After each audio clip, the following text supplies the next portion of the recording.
Mesdames, Messieurs, bonsoir et bienvenue dans cette édition d'information.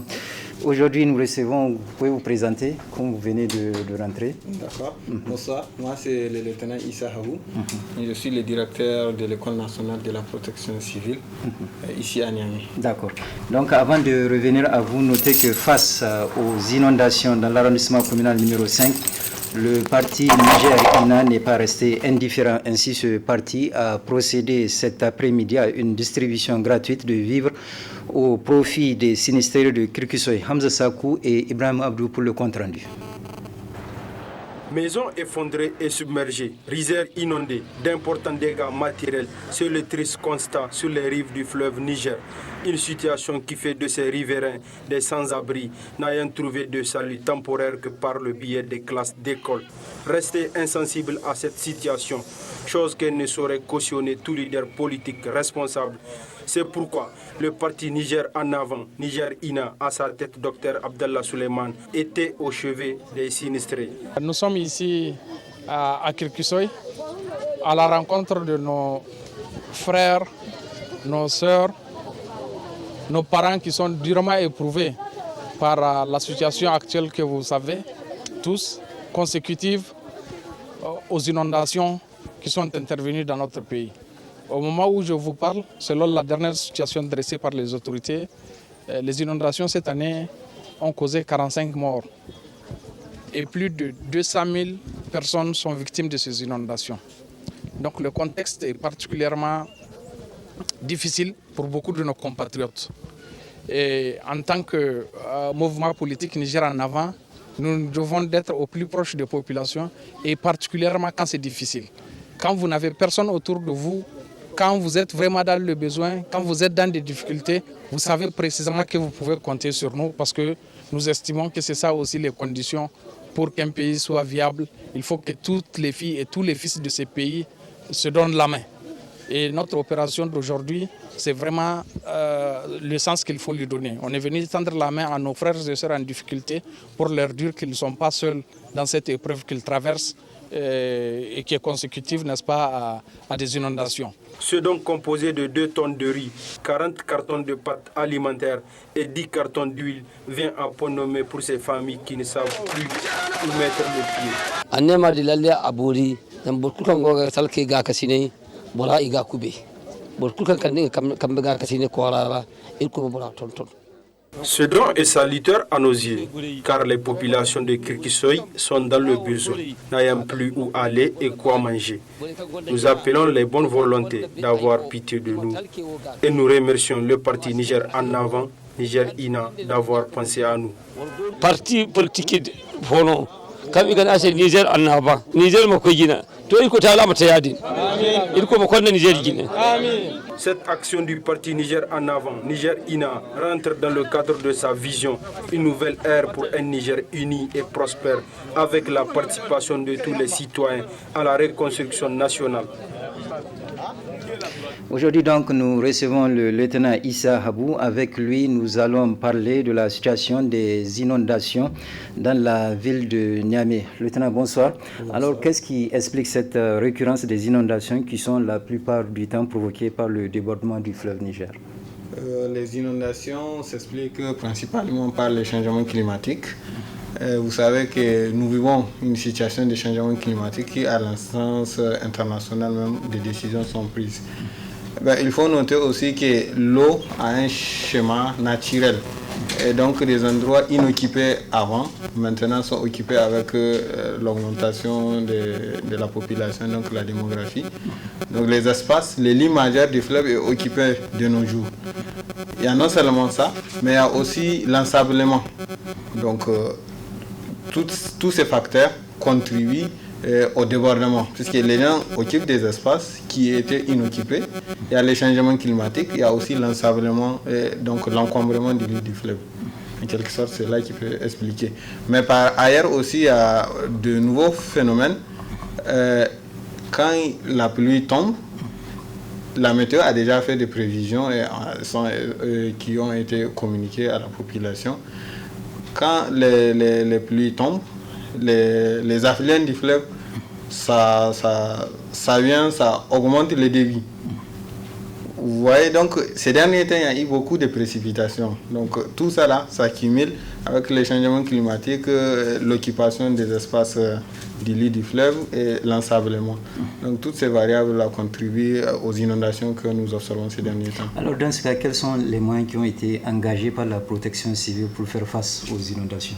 La protection civile, nous sommes un acteur terrain. Les primo-intervenants, nous, dans notre jargon. Donc chaque fois qu'il y a des situations comme ça, nous intervenons pour sauver les populations. En même temps qu'on sauve les populations, on fait une évaluation sommaire. Sans doute, ces évaluations peuvent être complétées par les évaluations détaillées que nous appelons Post-Disaster Need Assessment. Donc c'est une technique qui a été mise en place par les programmes des Nations Unies pour le développement. Voilà. Donc il y a des moyens qui sont engagés, il y a des épuisements qui sont en train d'être faits là où on peut épuiser, et on délocalise les populations là où c'est nécessaire de délocaliser, mais aussi avec l'appui des autres FDS, notamment les génies militaires, et on est en train d'apporter des sabres pour renforcer les digues, pour protéger des habitations non encore atteintes. Alors quel appel enfin avez-vous à l'endroit des populations et comment faire pour résoudre le problème d'inondation? Pour résoudre les problèmes d'inondation, ce sont des politiques qu'il faut concevoir. Il existe déjà, parce que depuis un certain moment, à la protection civile, il y a des textes et des lois, des réglementations en ce qui concerne la gestion des catastrophes qui sont en train d'être adoptées. Je vous apprends rien, vous suivez l'actualité nationale. Il y a aussi, la population doit observer un certain comportement de ne pas s'abriter. Certes, on cherche où se caser, mais il ne faut pas aussi exposer sa vie. Donc cherchons là où la vie est sûre. Ça veut dire l'espace moins inondable que là où on est sûr que ça va être inondé et que ça peut nous surprendre. Souvent, ça vient la nuit. Vous voyez les vulnérables, les enfants, les femmes enceintes, les vieillards, ils sont les plus exposés. Donc tant que la population doit vraiment trouver un endroit là où c'est moins inondable. Ils doivent observer aussi beaucoup de comportements, ne pas traverser un fleuve ou un cours d'eau en crue, puisque nous observons cette année, on a déjà enregistré 51 pertes en vie humaine. Ne pas exposer son bien aussi, genre son véhicule sous un arbre en délabrement ou un mur. Ne pas aussi vivre dans un endroit en délabrement, genre sa case risque de s'effondrer, il faut éviter de s'abriter. C'est en quelque sorte les appels qu'on a à lancer. Mais aussi, des travaux sont en cours au niveau du cabinet du Premier ministre. Il y a une cellule spécialement pour ces travaux-là, un plan de réponse en cours. Voilà, Lieutenant Issa Abou, merci d'avoir répondu à nos questions. Je vous en prie. La suite de ce journal, une nouvelle coalition pour la défense de la démocratie et l'état de droit vient de voir le jour. Il s'agit de la coalition citoyenne pour la République Kariya Mutuncin Kasa. Le lancement des activités de la dite coalition s'est déroulé ce matin au siège du SNAD. Le point avec Adam Soumana et Aboubakar Souley. La présente cérémonie, qui a enregistré une présence massive d'acteurs de la société civile et ses politiques, marque l'avènement d'un nouveau front œuvrant pour la protection de la démocratie dans le pays, dénommé Coalition citoyenne pour la République Kariya Mutuncin Kasa. Une coalition qui, à cette occasion, n'a pas manqué de faire une analyse pertinente de la situation sociopolitique du pays, de l'avènement de la démocratie à ces jours. Force est de constater que notre bien commun, la République, est en danger. Parce que menacé d'expropriation par une poignée de personnes qui veulent en faire leur propriété privée. En effet, dans le régime de Mahamadou Issoufou, en lieu et place de la bonne gouvernance adossée aux valeurs fondamentales de la République, se sont développées des pratiques malsaines de gouvernement caractérisées par le clientélisme, l'exclusion, l'intolérance, l'arbitraire, l'impunité, l'injustice, la corruption, la concussion, le népotisme, la dérive autoritaire, le régionalisme, l'ethnocentrisme, le clanisme et le culte de la personnalité. Ces méthodes pernicieuses de gestion ont porté atteinte à la souveraineté nationale et ont abouti à l'instauration d'une dictature personnelle entièrement au service d'une économie criminelle et de prédation et la propension à privilégier les intérêts extérieurs au détriment de l'intérêt national. Ainsi, la coalition citoyenne pour la République Karia Mutuntchinkassa s'est fixée comme mission. Nos actions visent à défendre la souveraineté nationale et l'intégrité du territoire, exiger la résolution des questions sécuritaires, notamment l'équipement adéquat des FDS ainsi que le renforcement de leur autonomie opérationnelle. Exiger le respect des dispositions constitutionnelles relatives à la présence sur notre territoire de toute force étrangère, contrairement à la situation actuelle, née de la seule volonté de Mohamed Issoufou.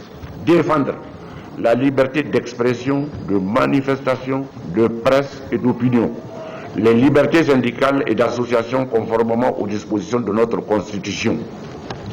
Exiger l'accès équitable aux médias d'État, l'adoption d'une loi électorale juste, équitable avec l'ensemble des acteurs nationaux, la tenue d'élections démocratiques, transparentes, inclusives, avec une CENI véritablement indépendante et injuste constitutionnelle impartiale, de la gouvernance. Exiger l'égalité de tous les citoyens devant la loi, l'indépendance de la justice et la séparation des pouvoirs, un traitement judiciaire rigoureux du détournement des fonds alloués au ministère de la Défense nationale et de tous les crimes économiques sans omettre les cas de haute trahison, l'audit de toutes les institutions et démembrements de l'État, l'application des ordonnances portant dépolitisation de l'administration, la transparence dans la gestion des ressources naturelles conformément aux dispositions constitutionnelles, l'abrogation des lois liberticides sur la cybercriminalité et l'interception des messages électroniques, la libération de tous les détenus politiques, d'opinion et les acteurs de la société civile, des conditions de vie et de travail. Exiger l'amélioration du pouvoir d'achat des travailleurs et des citoyens en général, l'amélioration des conditions de vie du monde rural en lui assurant une juste rémunération des produits agricoles et en facilitant l'accès aux intrants, la promotion de la justice sociale, de l'emploi des jeunes et de l'autonomisation des femmes, la réhabilitation de l'école publique et du système de santé publique. Aussi, lançons-nous un vibrant et exaltant appel à toutes les Nigériennes et à tous les Nigériens, de l'intérieur comme de la diaspora, à se dresser comme un seul homme pour la reconquête effective de nos droits aujourd'hui confisqués. Gageons que ce regroupement d'acteurs de la société civile et acteurs politiques nigériens, le énième du genre, ne soit pas celui de trop et qu'il puisse se doter de moyens de sa politique, rien que pour le bonheur du peuple nigérien. Le RPP Farila a organisé sa première conférence extraordinaire hier à la MJC Djarosekou où beaucoup de militants et sympathisants de ce parti se sont rendus. Compte rendu Abourazak Leyo et Aboubakar Souley.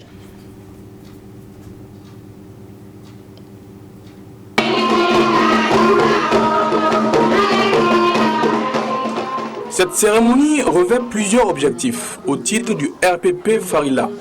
Elle est surtout la première conférence régionale extraordinaire de la section RPP Farila de Niamey et la mobilisation a été très forte. Vous honorez ainsi par votre présence massive la première conférence régionale extraordinaire de la section RPP Farila de Niamey. Votre forte mobilisation à cette première conférence témoigne, si besoin est, de votre adhésion sans équivoque aux idéaux de notre parti.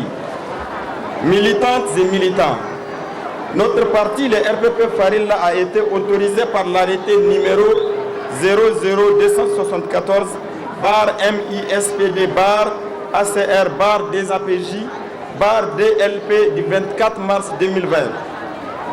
À cette date, notre parti existe il y a seulement 5 mois et 5 jours. Mais force est de constater que la maturité politique des hommes et des femmes qui animent notre parti nous sommes aujourd'hui implantés sur toute l'étendue du territoire de la région de Niamey. Ce qui nous permet de rappeler ces adages historiques. Aux âmes bien nées, la valeur n'atteint point le nombre d'années. Et à cœur vaillant, rien d'impossible. Par cette mobilisation, nous venons de démontrer très clairement que nous sommes déterminés à hisser très haut les couleurs du parti de son Excellence Alma Oumarou au niveau de la région de Niamey, à savoir le RPP Farila. Pour sa part, le président élu Al-Hajj Hamad Touré a tenu à remercier les uns et les autres pour la confiance placée en sa personne et l'honneur qui lui est fait. S'en est suivi la lecture des résolutions, des remerciements et des soutiens. Réunis ce jour, samedi 29 août 2020, à la Maison de la Culture Diade Sekou de Niamey, donne mandat au bureau mis en place pour finaliser la mise en place des bureaux de structure de participation et de poursuivre la mise en place des bureaux de base partout où besoin. La conférence désigne M. Hamidou Garba au poste de président d'honneur de la section de Niamey. La conférence donne mandat au bureau mis en place pour procéder sans délai au choix des candidats aux élections 2020 et de finaliser leur dossier de candidature. La conférence. Et c'est sur une note de satisfaction que la cérémonie s'est achevée. Les syndicats du secteur des transports se sont réunis aujourd'hui. Ils ont examiné la situation qui prévaut dans le secteur. À l'issue de cette rencontre, une déclaration a été lue par le secrétaire général adjoint du syndicat des transporteurs marchandises du Niger, Amadou Hassan. 1. L'application stricte de l'article 12 de la Convention de la CEDEAO, signée le 29 mai 1982 à Cotonou. 2. La mise en place d'une brigade mixte. 3. L'interdiction de toute intervention intérieure ou extérieure, d'où qu'elle vienne, au niveau de la brigade mixte. 4. L'autorisation de la cimenterie de Malbaza pour les transports de ciment de l'usine de Malbaza à Niamey se poursuivra jusqu'à la date butoir. Pour les chargements, seuls les camions d'immatriculation nigérienne sont priorisés en première place. En cas d'absence de ces camions nigériens, les camions d'immatriculation étrangère sont autorisés à charger. 5. Bannir la concurrence entre les structures syndicales. 6. Négocier le transport de marchandises auprès des sociétés étatiques, offices, projets, organismes, etc. 7. Création d'un comité de surveillance et de contrôle de la brigade mixte. Déclaration numéro 2 par rapport au transport de marchandises sur le site minier d'Arlit. 1. Condamnons fermement l'autorisation exceptionnelle en date du 20 août 2020 accordée par le secrétaire général du ministère des Transports. 2. Dénonçons la violation flagrante des articles numéro 14 et numéro 15 du décret numéro 2018-320/PRN/MT du 14 mai 2018 par le secrétaire général du ministère des Transports. 3. Exigeons l'application de l'article numéro 18 du décret numéro 2018-320/PRN/MT du 14 mai 2018 à l'égard du secrétaire général du ministère des Transports. 4. Exigeons aussi l'application stricte du décret numéro 2018-320/PRN/MT du 14 mai 2018 et l'application de tous les textes relatifs au transport de marchandises au Niger. Demandons aux forces de défense et de sécurité de veiller à l'application stricte du décret numéro 2018-320/PRN/MT du 14 mai 2018 conformément à leur mission. 6. Enfin, nous remercions le président de la République pour avoir pris ce décret visant à protéger le secteur du transport de marchandises. Le tournoi de grandes vacances de Goudel a été lancé hier. Pour cette 5e édition, 12 équipes sont en lice et disputeront la coupe en 30 jours. D'autres précisions avec Nasser Antofo et Sadou Doumi. Dénommé TGV de Goudel, qui cette année est à sa 5e édition, une rencontre footballistique qui regroupe 12 équipes du premier arrondissement dans le cadre de la cohésion, l'unité de la jeunesse du 10 arrondissement. Je souhaite aux joueurs le fair play, la discipline, et ce n'est qu'un jeu. Bon, ce n'est pas la brutalité. Le jeu, ça concerne toute la commune 1. Ce n'est pas un TGV de Goudel, comme on le dit d'habitude. C'est toute la commune. Je profite pour remercier notre père et l'honorable député Adam Salifou et nos chers frères, les invités qui sont là, on a invité, et toute la jeunesse de la commune 1 qui est venue pour nous supporter. Pour mener à bien ces compétitions, le comité d'organisation de ce tournoi lance un appel aux bonnes volontés. Ce tournoi est organisé sur le thème de réunir les jeunes de la commune 1 et aussi celles des autres communes en particulier. Ce jour, nous avons appelé à tous les dirigeants de nous appuyer sur ces deux matchs-là. Parce qu'un tournoi ne peut pas vraiment s'organiser sans avoir des appuis financiers, matériels, tout. Donc nous comptons vraiment avoir d'ici le 27, le jour de la finale, avoir des sponsors. Ainsi, durant 30 jours, 12 équipes s'affronteront dans le fair play. Notez qu'un match d'ouverture sur le FC Tonnerre en bleu-blanc qui remporte la rencontre contre le FC Marc 4-0. Ce journal est à présent terminé. Merci de l'avoir suivi et je vous souhaite de passer une excellente soirée.